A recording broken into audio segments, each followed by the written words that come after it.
C'est un petit homme à la voix douce, au visage tanné et au regard bienveillant. Il est né dans le désert du sud algérien chez un père forgeron, mais pour le rencontrer aujourd'hui, il faut prendre le chemin de l'Ardèche, monter sur le plateau de Montchamp et se laisser happer par le paysage sauvage, fait de broussailles, de calcaire, de gorges étroites. Il y a installé sa maison. Une vieille magnanerie, retapée pierre par pierre, et créé un jardin fabuleux qu'il cultivera, dit-il, jusqu'à la fin de sa vie, fût-ce en fauteuil roulant. Cela fait plus de 50 ans qu'il y pratique et conceptualise l'agroécologie. Un refus viscéral des engrais et pesticides, une manière de respecter la terre nourricière et son tempo, un désir de se solidariser avec les générations futures. Pierre Rabhi, figure de l'écologie, est aussi philosophe. Bien sûr, sa réputation a dépassé son village. Bien sûr, il a fait école.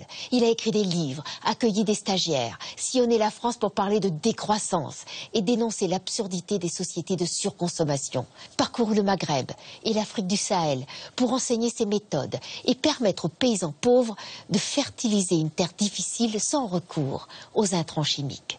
Il est même devenu expert de la lutte contre la désertification auprès de l'ONU.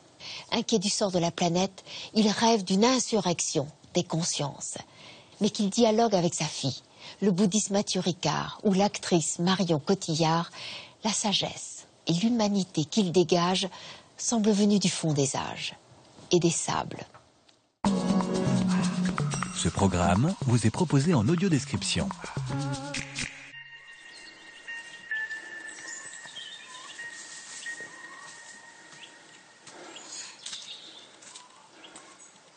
Dans ce chaos minéral, dans cette espèce de labyrinthe rocheux, comme on le voit, il y a une végétation qui essaye de survivre dans les interstices, un petit peu partout. Et on est tout étonné de voir dans ce monde vraiment à forte tonalité minérale, la végétation qui s'obstine. Voilà par exemple un arbre qui, on a l'impression qu'il a fait toutes sortes de contorsions pour essayer de s'adapter, de trouver sa juste place, de s'équilibrer par rapport à la roche qui grimpe. Et les deux donnent quelque chose qui est de l'ordre d'une esthétique naturelle.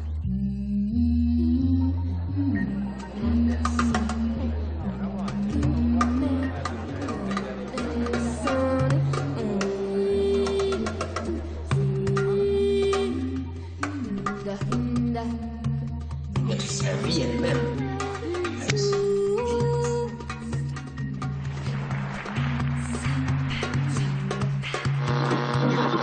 Du Sahara au Cévennes, c'est un gardien de la terre, un ange venu du soleil algérien et coranique, confié au langage voltairien et catholique. À 72 ans, ce penseur français d'origine algérienne milite pour que sur la terre et jusque dans les pays arides de l'Afrique, on cultive son jardin au sens premier du terme. Un humaniste au service de la terre-mère. L'agriculture est une formidable leçon de vie parce que c'est initiatique. Je ne peux pas faire n'importe quoi à n'importe quel moment. Et si je ne fais pas bien les choses, ça pousse pas. Et puis c'est pas parce que je vais engueuler mes plantes qu'elles vont pousser plus vite. Et donc ça amène la patience, ça amène l'anticipation, ça amène un apaisement parce que de toute façon, je suis bien obligé de me mettre à la cadence de la vie elle-même. Le travail de cultivateur écolo, c'est justement d'amener à la terre ce qui lui permet de vivre. On la nourrit de matière vivante. On prend les déchets sont compostés, transformés, on crée une espèce de concentré de bactéries, d'insectes utiles et de toutes sortes de champignons microscopiques que l'on redonne à la terre sous la forme d'humus. Et l'humus, c'est l'élément clé de la vie. C'est là la grande différence que nous avons avec l'agronomie moderne qui est sous l'obédience de la pétrochimie internationale. C'est-à-dire qu'au sortir de la guerre, on avait des substances de guerre comme les nitrates, phosphore, etc. Et quand la guerre a été finie, on a dit mais finalement, est-ce qu'on va fermer les usines à fabriquer ces choses-là ? On a dit non. On a créé deux espaces de profit qui permettent à ces substances d'être finalement commercialisées et enrichir. eh bien, c'est l'agriculture, et je dirais même la médecine aussi. Vous avez été un des premiers en France à pratiquer l'agriculture biologique et écologique. Nicolas, je vous laisse le soin de présenter ce monsieur dont j'avais beaucoup entendu parler et qui a vraiment une démarche très convaincante et très originale. Les mots sont forcément réducteurs pour évoquer Pierre Rabhi. Je dirais d'abord, d'un point de vue personnel, c'est une de mes plus belles rencontres. Il fait partie des gens qui m'aident à me structurer et à être un petit peu plus cohérent. C'est un philosophe, il est un écrivain remarquable. Moi, je l'ai découvert au départ par un livre qui s'appelait Paroles de terre, mais maintenant, tous ces livres, je les bois, je les surligne. C'est un homme profondément humaniste qui vous empêche, parce que ça serait une totale erreur, de désespérer de l'humanité.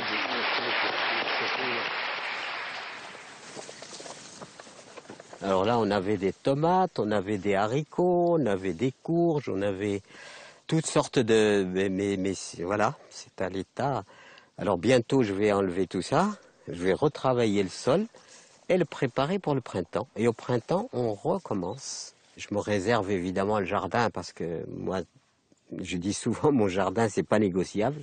C'est quelque chose... je me demande même si je jardinerais pas sur une chaise roulante.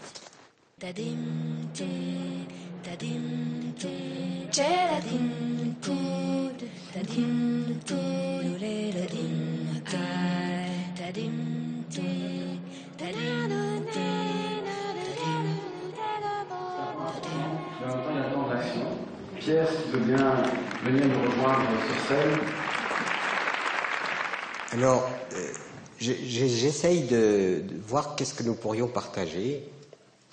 Moi, de toute façon, ce que j'ai à dire, c'est pas seulement en tant que spécialiste. Bien sûr, je suis spécialiste de l'agroécologie, que j'ai travaillé beaucoup cette question depuis pas mal d'années, préoccupé de toute façon par une situation mondiale aujourd'hui qui est en fait extrêmement dangereuse pour l'humanité parce qu'il y a une dissension, si vous voulez, un désaccord entre le comportement de l'humanité et la réalité vivante. Je vais peut-être m'asseoir, ça ne changera pas grand-chose avec mes 1,68 m.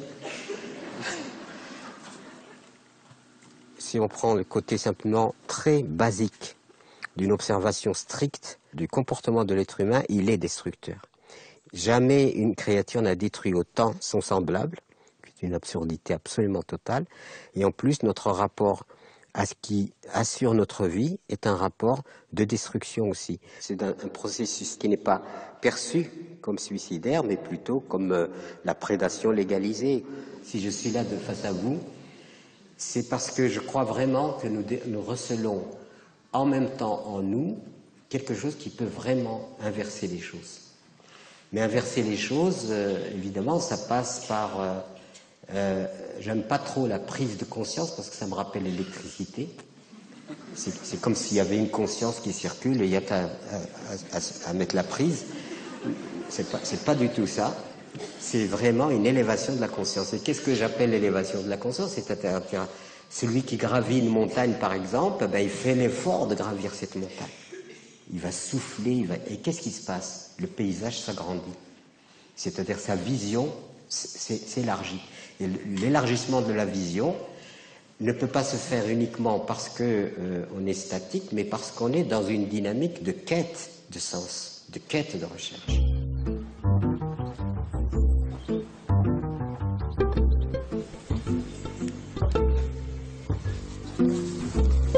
Non, mais là, cette année, il y en a quelques-uns qui ont resté vraiment.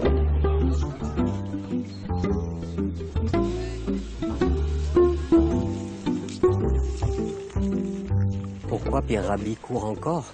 Si je vendais quelque chose, si j'étais dans les affaires, si j'étais... Oui, peut-être que j'aurais arrêté. D'ailleurs, je suis à la retraite normalement. Mais là, on a affaire à des conditions, des principes qui nous interpellent en permanence. Je ne peux pas dire la fin dans le monde, ça n'existe pas. Donc on peut dire que ce n'est pas le moment de lâcher, quoi. C'est comme si on pousse quelque chose et on se dit ça y est, on va y arriver bientôt, ça y est, encore un peu. Et ça ne relève pas d'une rationalité, ça relève de quelque chose qui est le mélange d'une espèce d'émotionnel, d'une espèce de sens d'engagement, d'une espèce de sens de la victoire aussi. Sachant que je peux résoudre, bien sûr, je peux résoudre en grande partie le problème de la faim dans le monde. je saurais le résoudre. Avec l'agroécologie, on peut nourrir les gens.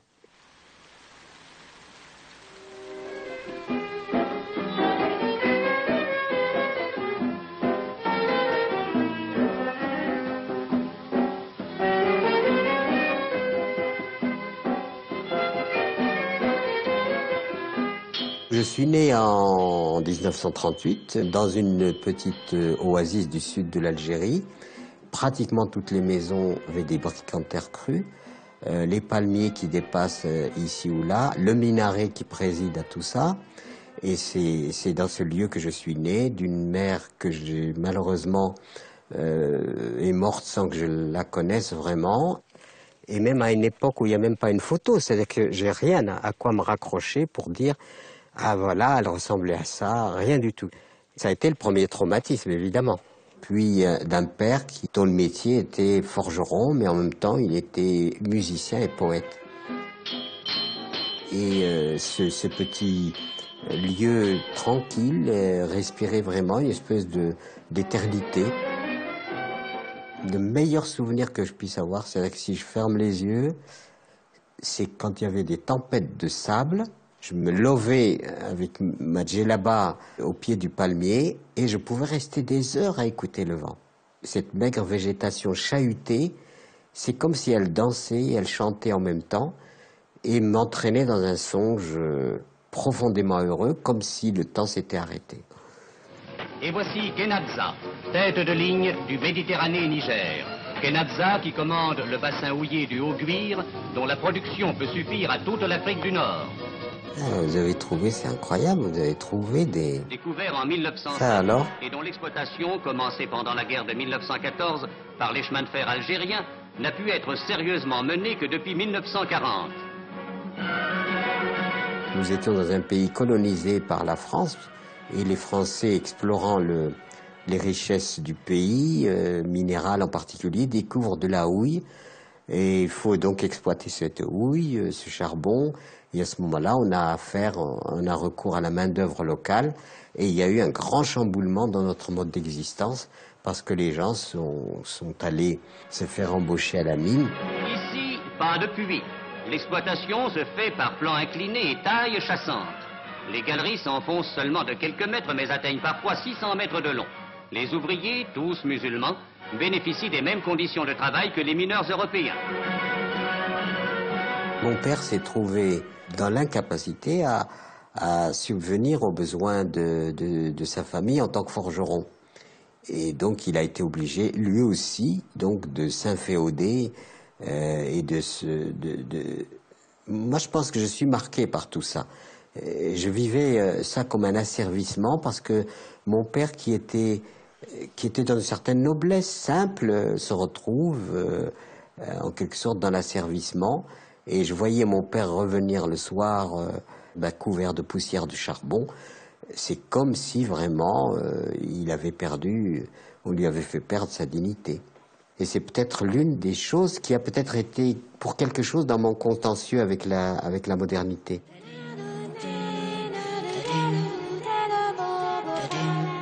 Pour finir, une petite histoire.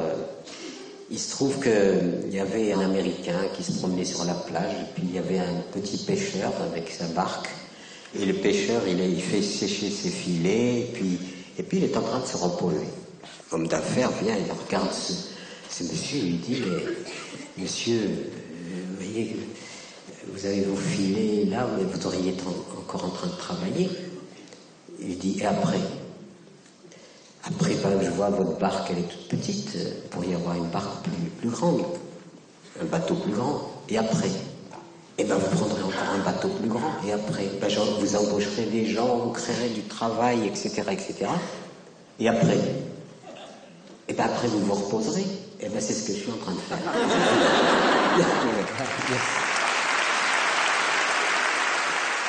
Mon père... voyant la réalité, la modification, l'arrivée du monde moderne, il a été amené à me confier par amour, pour que je puisse n'être pas perdu dans le monde nouveau.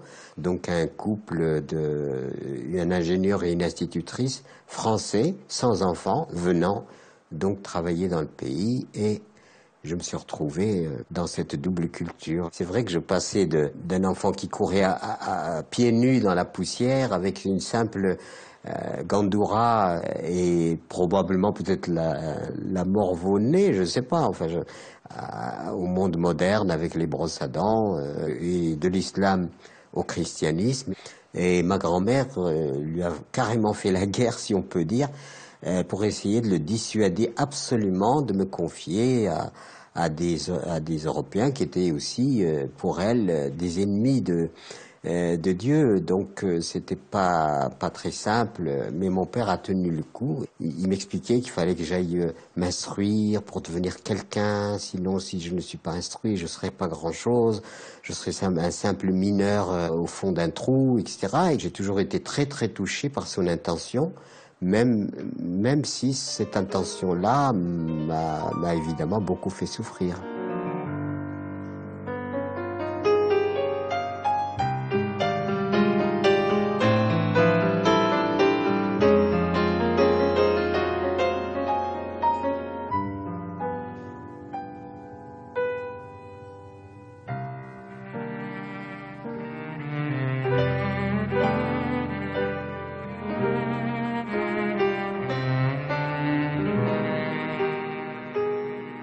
Mon père ingénieur a été muté à Oran et donc il y avait à peu près 750-800 km à faire entre Kenazza et Oran. J'ai continué donc à faire les allers-retours jusqu'au moment où mes retours au village, à l'oasis, se sont raréfiés. Et je me suis mis à m'intéresser à la Bible, à l'Évangile, etc. Et un jour, j'ai demandé le baptême. Et je suis devenu donc un pilier de la cathédrale d'Oran où j'allais servir la messe à l'évêque lui-même et j'étais le petit prototype formidable d'enfant de l'islam converti au christianisme. Au moment de ma conversion, j'ai choisi le prénom de Pierre. C'était le premier disciple de Jésus. Et la deuxième chose, l'aspect un peu fondement, la pierre, le fondement, etc., me plaisait assez. J'avais déjà 16-17 ans peut-être, et retourner chez moi et dire maintenant j'ai adopté la religion chrétienne était totalement inconcevable. Donc je ne suis plus retourné dans ma famille traditionnelle. C'est à partir de là qu'on se pose la question, mais finalement dans tout ça, mais moi, qui suis-je? Qui suis-je? Et à l'heure actuelle, je ne suis ni musulman ni chrétien, et j'ai gardé, en moi probablement les valeurs de l'une et de l'autre. C'est ce qui est très significatif d'ailleurs dans l'aventure humaine, c'est en fait de retrouver l'universalité. Quand on est comme ça bâtardisé, notre conscience est constamment interpellée, et cette interpellation de la conscience nous fait aller de plus en plus vers l'humanisme et nous fait bien comprendre la nécessité finalement de l'unité de l'humanité. Moi j'ai beaucoup entendu parler de Pierre. Moi aussi. J'ai lu. On est des frères de conscience. Ma mère qui a 90 ans est une admiratrice fervente. Elle était tellement contente qu'on se rencontre.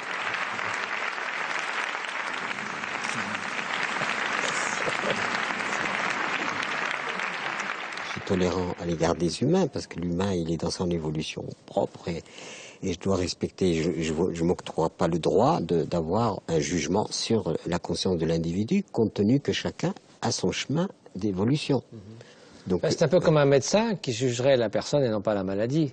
Oui. S'il disait quelqu'un, vous êtes gravement malade, donc vous êtes un sale type, ça n'a pas de sens. Oui, ça n'a aucun sens. On a des maladies qui peuvent être la haine, qui peuvent être l'avidité, mais qu'elles ne sont pas permanentes, pas plus qu'un rhume ou une autre maladie est permanente. Il y a beaucoup de témoignages de l'histoire où finalement des gens ont fait une mutation, une transformation extraordinaire par la souffrance. C'est d'ailleurs ce qui rend totalement inadmissible la peine de mort, parce que ça rend impossible toute transformation. Mais je crois qu'il y a quand même à réfléchir sur ce que signifie la violence.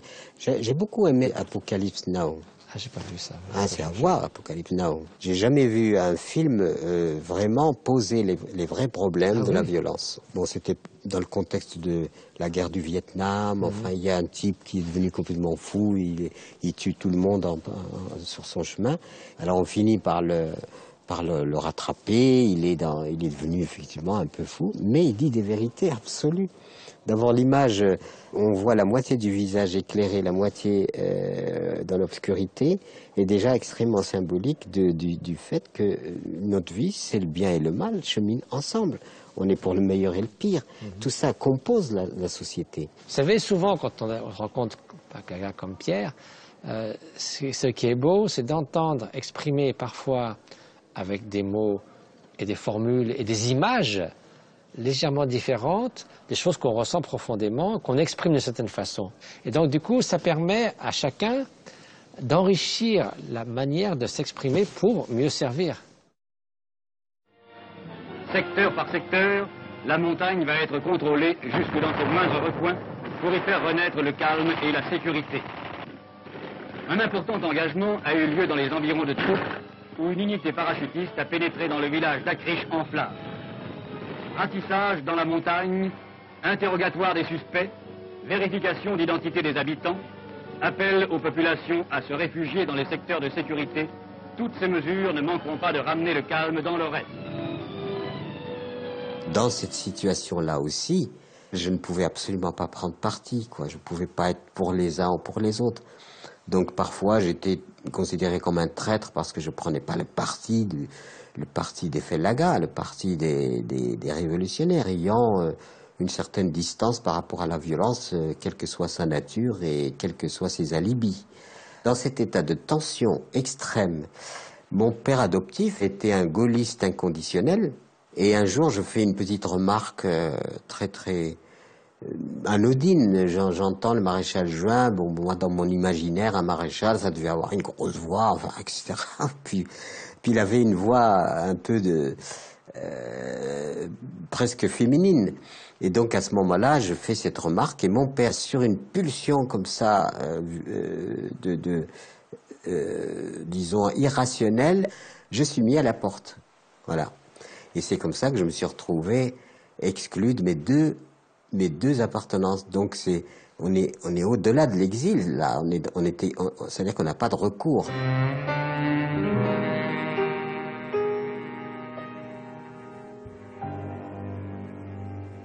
J'ai pris un billet sur un paquebot, je ne me rappelle plus lequel. Je ne laissais aucun bien derrière moi, je ne laissais rien de particulier, je laissais simplement une partie de mon histoire.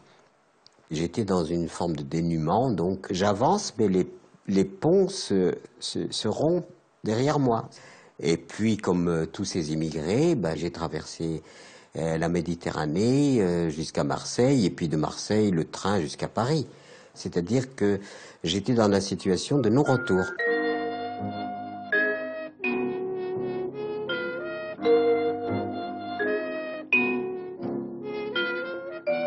J'arrive à Paris, ma sœur m'avait donné l'adresse d'une directrice d'une école d'infirmières qui avait exercé auparavant en Algérie, et je vais voir cette dame qui effectivement me prend un peu en charge et essaye de m'orienter sur une entreprise, Someca, à Puteaux, dans un département de magasin de pièces de rechange dans lequel je suis devenu magasinier.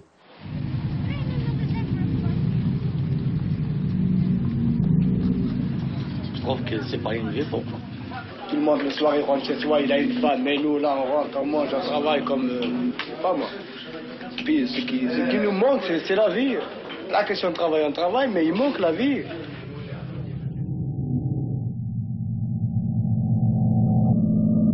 Je deviens ce qu'on appelle un OS, ouvrier spécialisé. Et vous savez, on vous dit ouvrier spécialisé pour ne pas vous vexer. Hein. En fait, l'ouvrier spécialisé, c'est celui justement qui n'est spécialisé en rien. C'est l'homme à tout faire. Alors le PDG, quand il passait, c'est tout juste si on ne tombait pas évanoui. Et puis il y avait les cadres supérieurs, les cadres moins supérieurs, etc., etc. Puis ça dégringolait dans les hiérarchies jusqu'à nous, OS. Mais nous, on avait quand même un avantage, c'est qu'on n'avait personne à vexer. Tout le monde pouvait nous vexer, mais nous, c'était fini, il n'y avait rien.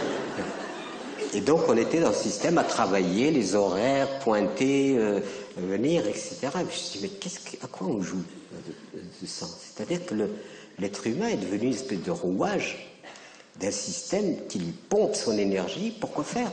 Pour enrichir quelques-uns et pour faire augmenter le PIB ou le PNB. Ce qui était proclamé, c'est que la modernité allait libérer l'être humain. Et je me suis amusé à faire l'itinéraire d'un être humain dans la modernité. Et qu'est-ce que je vois? De la maternelle à l'université, on est enfermé, ça s'appelle ça le bahut. Ensuite, tout le monde travaille dans des boîtes, des grandes, des petites boîtes, etc. Même pour s'amuser, on va en boîte. On y va comment? Dans sa caisse. Et il y a la boîte à vieux et la dernière boîte que je vous laisse deviner. Voilà. Alors, voyant ce système-là, évidemment, je n'ai pas pu y souscrire. Je rencontre une jeune fille qui travaillait dans le même établissement, qui était aussi dans d'autres aspirations, et nous décidons de quitter la ville pour aller en Ardèche, ceux qui connaissent, proche des Cévennes.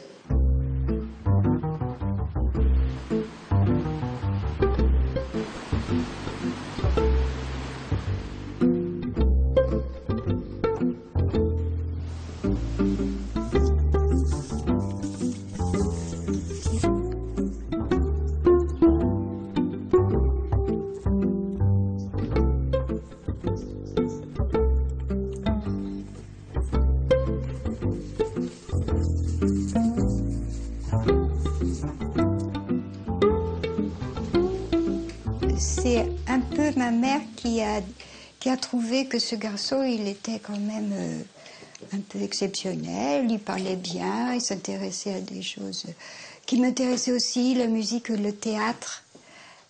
Mais elle avait remarqué que ce garçon, quand même, il portait toujours la même chemise. Alors, comme ma mère, elle avait le cœur sur la main et qu'elle s'occupait de tous ceux qui pouvaient être dans le besoin, un jour, elle lui a proposé de laver sa chemise. J'ai surtout été impressionnée au départ par son attachement au christianisme. C'est ça qui m'a attachée à lui en quelque sorte. Il ne pouvait pas envisager qu'on entame une relation entre nous deux sans que je ne sois pas, que je ne devienne pas chrétienne en fait. Mais ça tombait très bien parce qu'il m'a parfaitement, je suis devenue chrétienne quoi. Ça a été une très belle période parce que Pierre s'est mis à me faire connaître les philosophes, les grands penseurs, etc. Le soir, après le travail, on allait dans un café, tu te rappelles? Oui. Et on étudiait Léon Bloy. Et tout ça, ça a été, pour moi, c'était très très riche, c'était très nouveau. Et vraiment, j'étais très heureuse de ça. Il faut dire aussi que quand même ma famille n'était pas très chaude pour un mariage avec cet immigré. C'est allé aussi loin que de... Il n'y avait personne à notre mariage ici de ma famille. Bah oui, mariage boycotté. Même ma mère n'est pas venue non plus. Donc à partir du moment où on était vraiment décidés à vivre ensemble et même de nous marier, là nous avons pensé que c'était pas possible de continuer à vivre dans cette banlieue avec ce travail qui nous enfermait dans les bureaux ou un atelier, etc. Et c'est là où nous avons décidé de partir de la grande ville.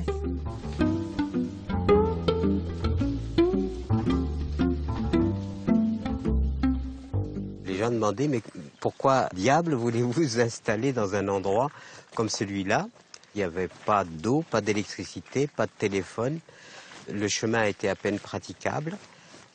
Mais quand on a découvert ce lieu, ça a été le coup de foudre. Quand nous sommes arrivés en Ardèche, pour nous, c'était le bonheur. En quittant la ville, nous avons dit, heureux de partir en Ardèche, même s'il le faut, nous ne mangerons que des châtaignes, mais on y va. Aller chercher l'eau au puits, vivre avec la bougie, ça représentait tout ce que nous voulions, quoi. J'étais dans l'enthousiasme et la gratitude d'avoir trouvé ce lieu. Tous ces amoncellements de pierres sont faits de l'épierrement, c'est-à-dire de gens qui, génération en génération, ont travaillé la terre et retiré les cailloux. On faisait des murs de clôture, on faisait des amoncellements pour pouvoir avoir un peu de terre à travailler. Avec certains paysans, on avait des relations très fraternelles, très chaleureuses. Notre singularité disparaissait. Et en même temps, comme nous recevions des stagiaires, des jeunes qui venaient travailler avec nous parce que après 68, beaucoup voulaient faire un peu comme nous, quoi. Donc on les accueillait.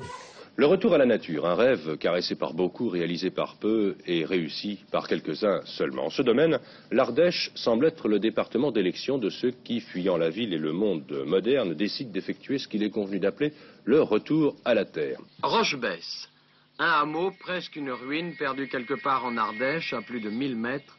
Abandonné depuis 10 ans par ses habitants descendus dans la vallée moins hostile, le hameau se mourait lentement.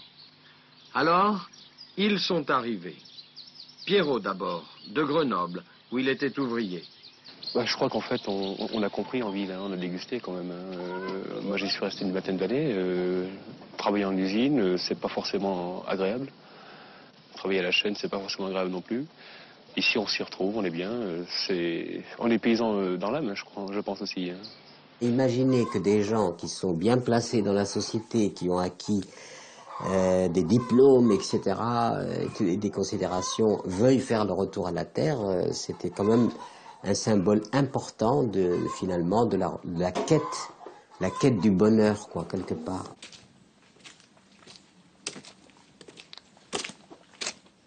Pour l'écriture, j'avais commencé à écrire du Sahara aux Cévennes, mais c'était en fait pas du tout dans l'objectif d'une publication. C'était une thérapeutique personnelle, psychologique, reprendre le fil des choses pour essayer de m'exorciser peut-être de ce que je portais en moi, de difficile, de douloureux. Et un petit éditeur de la région m'a dit « mais tu te rends pas compte, il faut le publier, etc. etc. » Je ne croyais pas vraiment à l'impact que ça pouvait avoir. Et puis il se trouve que bon, il a été bien reçu par le public. Et ensuite, je me suis rendu compte que du Sahara aux Cévennes, c'était plutôt narratif d'un itinéraire, mais que je n'avais pas exprimé en quelque sorte ce qui m'était le plus profondément intime. C'était l'aliénation de mon père. Et à partir de là, j'ai imaginé le deuxième livre sous forme de roman, qui pouvait me permettre finalement de dire des choses qui sont de l'ordre de l'intime. Et j'ai donc écrit Le Gardien du Feu. Au fur et à mesure que j'écrivais, c'était pas ridicule, les gens recevaient ça. Je me dis, pourquoi pas un troisième, pourquoi pas un quatrième, etc. Et du coup, je me suis installé petit à petit à dire, bon voilà, je vais utiliser l'écriture pas seulement pour des questions narratives, mais je vais l'utiliser aussi comme outil de propagation de ce que je ressens, des idées qui m'animent, de l'agroécologie. C'est exactement comme ça que les choses se sont passées.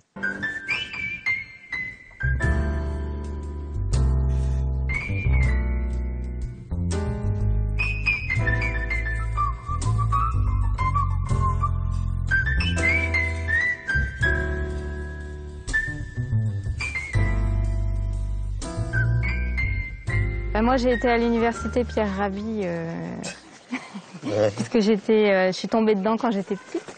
Dans la bibliothèque familiale, je me rappelle, il y avait Platon, il y avait Nietzsche, il y avait Krishnamurti.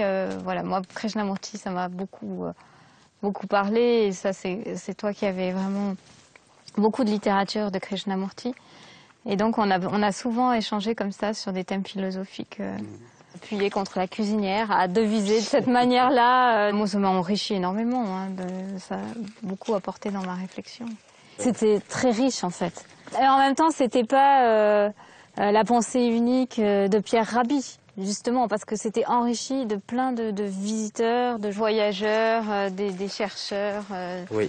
des gens qui faisaient de la politique. Enfin, c'est une maison, c'est vrai, qui était tout le temps habitée par cette réflexion omniprésente. Oui. Il y a eu aussi beaucoup de stagiaires qui sont venus du monde entier, parce qu'il y a eu des Africains, chacun a amené sa culture, sa vision des choses, ses pratiques, ses savoir-faire. Donc pour nous, c'était une école de la vie aussi. Oui. Pour moi, l'écologie, c'est profondément une affaire d'humain.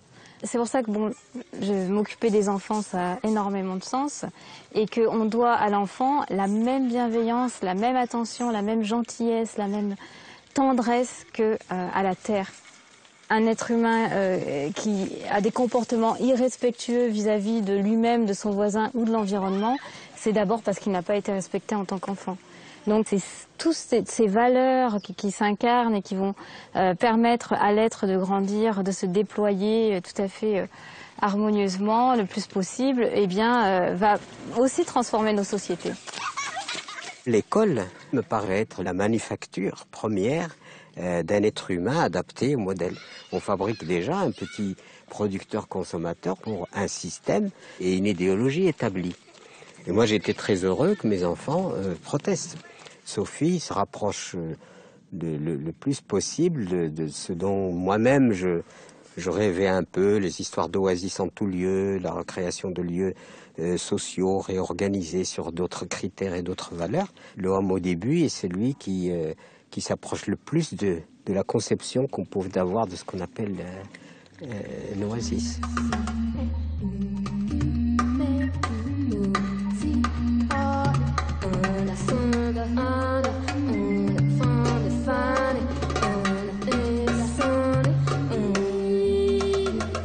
En 81, je suis allé m'impliquer en Afrique parce que j'avais acquis suffisamment d'expérience en agroécologie pour prétendre que ça pouvait être transmis comme une solution importante pour la problématique de la faim dans le monde, la problématique des paysans enlisés, disons, dans une histoire difficile suite à la sécheresse, etc.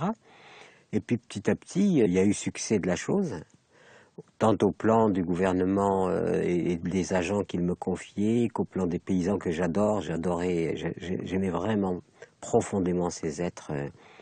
Je ne dis pas que ce sont des saints, mais enfin ce sont des êtres qui me touchent profondément, vraiment.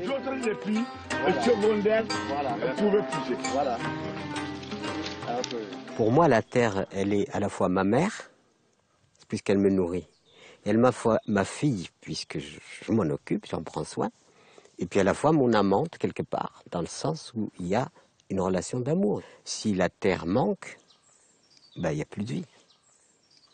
Petit à petit, on a créé le terre-humanisme comme structure qui allait prendre le relais. Et puis, les structures se sont multipliées avec l'adhésion d'un nombre de plus important de personnes, parce qu'on ne peut pas porter ça tout seul. Alors, le fait que des gens adhèrent au message, à la philosophie, s'impliquent, et en s'impliquant, ça devient des gens qui sont porteurs, et ainsi se crée un réseau et des groupes porteurs de cette pensée. Je ne suis pas du tout en phase avec ce qu'on entend par politique. Du tout. Elle nécessite un regard évidemment global et général, avec un souci réel et honnête du bien-être de l'humanité et un souci réel de l'avenir de l'humanité. Et quand on est dans un système qui part du principe que la croissance, c'est la solution, déjà il y a une erreur. Le politique s'obstine à maintenir à tout prix le modèle coûte que coûte. Or, c'est le modèle qui est à remettre en question. Et il se trouve qu'en 2002, on m'a poussé à me présenter aux élections présidentielles. D'ailleurs, Obama m'a imité, il se fait ça. Et puis, je me suis retrouvé dans le débat. Je me suis dit, mais j'ai fait des insomnies. Moi, me présenter aux élections présidentielles, moi, président des Français, enfin, qu'est-ce que ça veut dire? J'étais à des milieux de pensée à tout ça. Et puis, en réfléchissant, après des insomnies, des soucis, avant de donner ma réponse, j'ai dit, c'est le lieu dans lequel le débat national, on va introduire des arguments et des éléments qui ne sont jamais abordés par le politique et qui sont pourtant fondamentaux. Quand on me propose de me présenter aux élections, évidemment, je sursaute, j'en parle à des gens et chaque fois je rencontre des gens, mais vas-y. Donc jusqu'au moment où je me suis dit, bon, puisqu'il y a tant de gens qui disent vas-y, c'est qu'il faut peut-être y aller. Et alors on a commencé comme des boy scouts, c'est-à-dire qu'on avait évidemment édité 4 pages qui expliquaient, notre programme politique. Notre slogan, c'était « Appel à l'insurrection des consciences ». Ça, c'était l'élément fondamental, c'est qu'on interpellait les consciences. On n'interpellait pas les citoyens. Les citoyens sont ce qu'ils sont. Et ensuite, quelle planète laisserons-nous à nos enfants, mais aussi quels enfants laisserons-nous à la planète. Et donc, en présentant tout cela avec notre programme, ça a créé des adhésions. nous étions bien en phase avec les attentes d'un certain public. Donc, en 2012, je suis candidat. Je suis candidate. Je suis candidat. Au lieu de dire la faute, elle vient de là-bas, commence à agir. Ça sert à rien de critiquer le voisin. Si on commence à faire les choses, c'est comme ça qu'elles changent. Voilà. Je suis candidate. Moi aussi, je suis candidate. La conférence est toujours un grand bol d'air. Très content de votre intervention. Votre voix est vraiment importante, mais vous le savez. Merci pour votre intervention. Pierre, est-ce que tu veux bien dédicacer ça? Oui.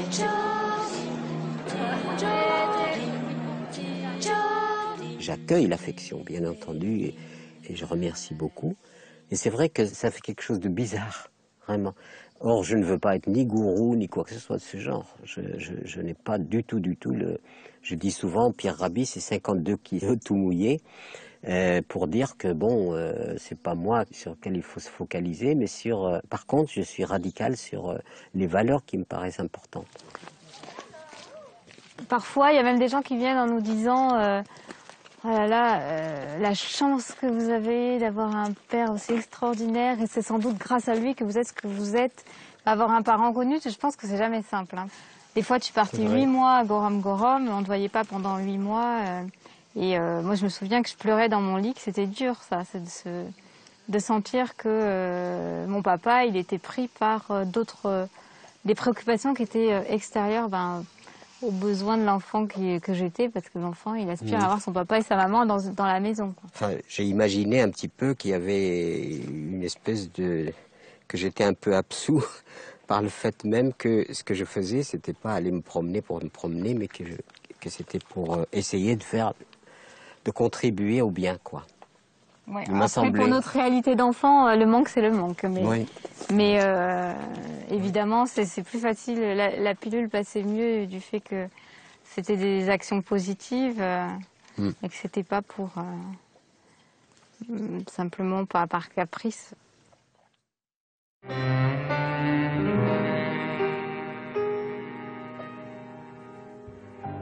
Je me suis beaucoup questionné sur la pertinence de la parole. Je donne beaucoup de conférences, même trop, quelquefois jusqu'à 55 par an, ça veut dire une par semaine. Parfois, moi, je m'énerve moi-même parce que je me dis, tu racontes toutes tes histoires, tu n'arrêtes pas de radoter, etc. Et ce qui me soutient, c'est les gens, par leur appréciation, ont l'air de me dire, continue, continue. Et c'est ça qui m'encourage. Parce que sinon, Tu serais bien dans ta ferme et je serais bien dans mon ermitage. Oui, c'est ça. Mais je me dis, puisqu'il y a une réceptivité de la part des gens, à la limite, on n'a pas le droit de s'arrêter, quoi. Le Dalai Lama, il dit, voilà, qu'est-ce que j'ai en commun avec vous tous?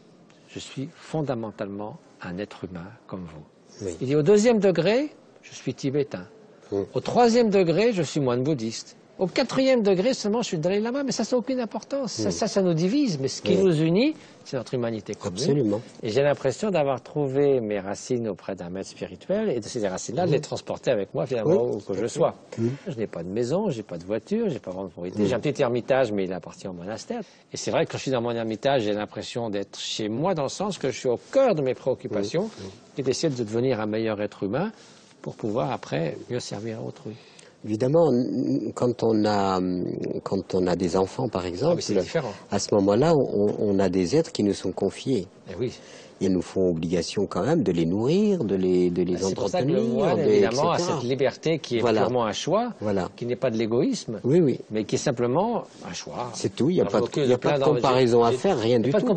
C'est simplement que ça nous entraîne, évidemment, dans être dans le monde, et donc ces vies qu'on nous a confiées, il faut aussi qu'elles perdurent. Absolument. Je suis engagé en ce moment férocement dans les problèmes de la faim dans le monde, parce que j'ai vu des enfants naître et agoniser tout doucement de faim. Et même si ces enfants finissent à un moment par s'en sortir parce qu'on les a secourus, ils sont lésés à vie.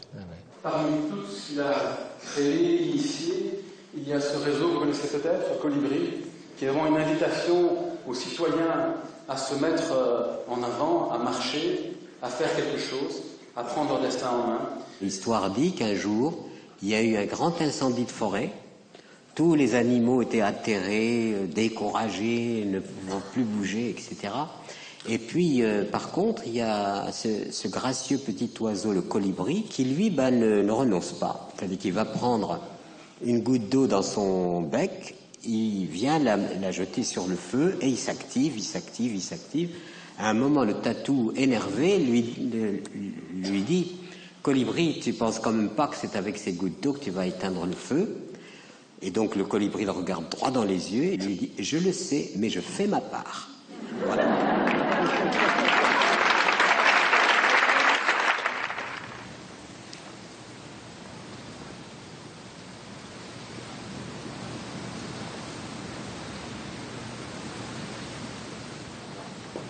C'est marrant, je regarde les photos. Non. Oh là là, oh mais c'est beau. Ça fait combien de temps la dernière fois qu'on s'est vu? C'était à la mise en route de Colibri. Ouais, de Colibri, c'est ça, de la fondation. Donc ça remonte à longtemps. Oui. Et je me souviens, la première rencontre, j'étais très émue, parce que pour moi, c'était vraiment rencontrer une de mes idoles. Et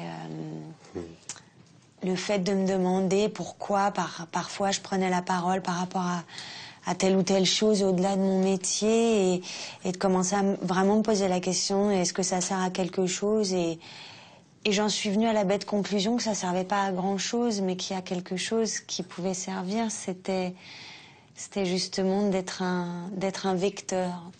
Non pas que j'ai rien à dire, mais mes autres activités vont détourner l'attention. C'est quelquefois ce qu'on ne dit pas qui est encore plus puissant ce qu'on dit. Et quoi que l'on fasse dans un certain état d'esprit, cet état d'esprit se diffuse. C'est-à-dire qu'on n'est pas la source de la chose, on est le canal de la chose.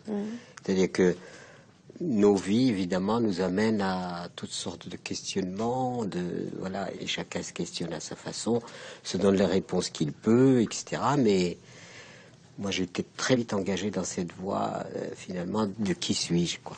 Moi, je sais que je me suis posé des questions très très jeune, ce qui n'a pas forcément rendu ma petite enfance et mon adolescence simple, parce que c'était beaucoup de questions sans réponse, beaucoup d'incompréhension face au fonctionnement de cette société dans laquelle on vit.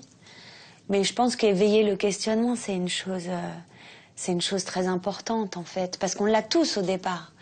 Et comment on perd ça? Avec l'être humain, nous portons quelque chose de très lourd, c'est-à-dire la peur. Et nous sommes conscients de notre finitude. C'est pas rien de savoir qu'un jour on va disparaître. Oui, c'est vrai. Donc ça instaure une peur un peu au niveau de la psyché profonde. Et ce qui fait que nos comportements deviennent irrationnels. Et qu'on est en quête de sécurité en permanence. En fait, on s'aperçoit assez vite et je pense que c'est par rapport à cette peur dont tu parles. Un jour, je me posais des questions sur ce que c'était vraiment que l'humilité. Et en fait, je suis arrivée à la conclusion de me dire que l'humilité, c'était sûrement de participer à quelque chose dont on verrait jamais le résultat.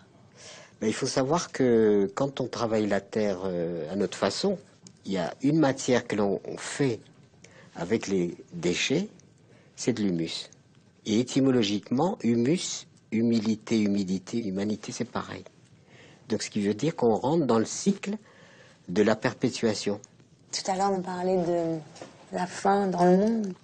Par rapport à toute cette industrialisation, tous ces organismes génétiquement modifiés, pour les gens à qui on va dire que les organismes génétiquement modifiés peuvent éradiquer la faim dans le monde, j'aimerais bien j'aime entendre ta réponse. Ce serait parce que nous sommes trop nombreux qu'on n'arrive pas à nourrir. Ça, c'est faux. C'est faux. C'est faux. La nature est extrêmement généreuse. C'est-à-dire que on peut méditer sur un grain de blé et savoir que dans ce grain de blé, il y a de quoi nourrir l'humanité. C'est-à-dire que ce grain, je le sème dans la terre, il va me donner au moins une dizaine d'épis. Chaque épi va comporter une quarantaine de graines. La multiplication est absolument infinie. Alors, on se pose la question, pourquoi la faim dans le monde? préserver la vie, protéger la terre. C'est ce que tu partages et moi, ça me fait du bien de te lire. La première chose qui me vient à l'esprit, c'est une empreinte de vie. Je dirais ça, une empreinte de vie. Merci, ma chérie.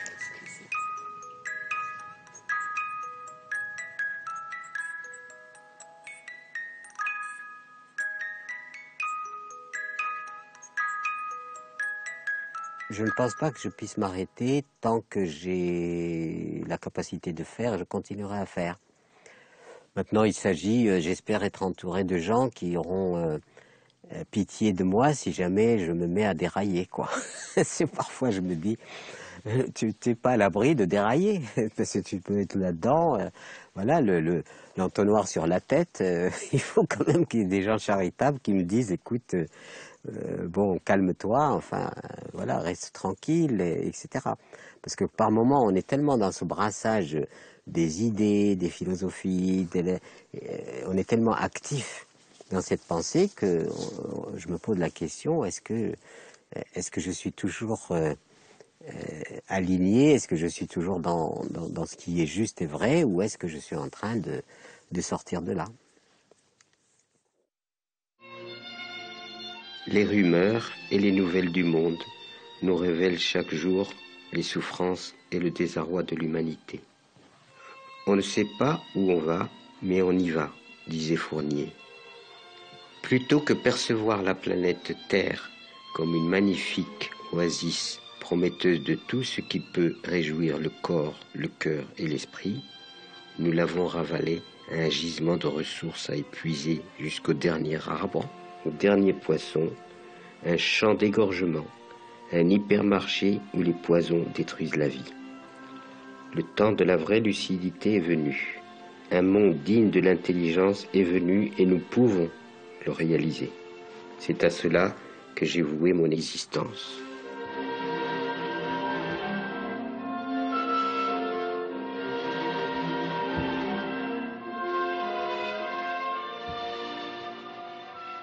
Si des extraterrestres essayaient d'étudier l'être humain, je pense d'abord qu'ils ne comprendraient rien du tout. Ce serait tellement compliqué. En tout cas, la conclusion serait, ils sont surdoués mais abrutis. Il y a une protestation quelque part. Bon. La prochaine fois, changement total d'univers, de personnages et de philosophie. Nous partirons en Corse, rejoindre un gentleman, non pas cambrioleur, quoique, mais chanteur, acteur, provocateur, planqué derrière des lunettes de soleil et les volutes de son cigare, les poches pleines de cactus, et amateur des filles de chez Castel et de Saint-Tropez. Vous avez deviné? C'est Jacques Dutronc.